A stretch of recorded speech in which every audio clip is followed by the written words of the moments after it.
Mencari lampu untuk self defense, kau cuba tengok model ni. Wulkos TD11. Aku rasa tak berapa tebal, nak bawa hari-hari pun okey. Aku rasalah kalau dicakarkan dekat kulit orang jahat, dipulas-pulas, uish, pedih babe. Main switch, second switch. Keadaan sekarang, main switch half press, main switch full press, dan paling jahat sekali, selipkan jari terus pergi ke bahagian second switch, stroke. Kena dekat mata, sasau. Atau kalau kau nak guna biasa je pun boleh je. Membuatkan dia ni lebih menarik adalah lampu yang ada dekat tepi ni. Lampu jenis floodlight yang boleh menerangi suasana. Untuk turbo, double tap, tu dia 350 lumen. Okey je kan. Selain pada ada RGB yang boleh bertukar-tukar warna, kita juga boleh pilih mode lampu yang kita nak dengan cara kita double tap.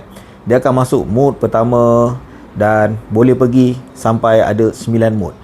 Semestinya benda ni akan mewarna-warnakan lagi kau punya penggunaan. Bentuk agresif tapi function dia banyak. Itu yang kita nak. Function menyerlah, harga pun tak mahal sangat. Takkanlah benda tu pun nak kena fikir lagi kan. Aku agak yakin geng-geng polis mesti suka dengan lampu ni.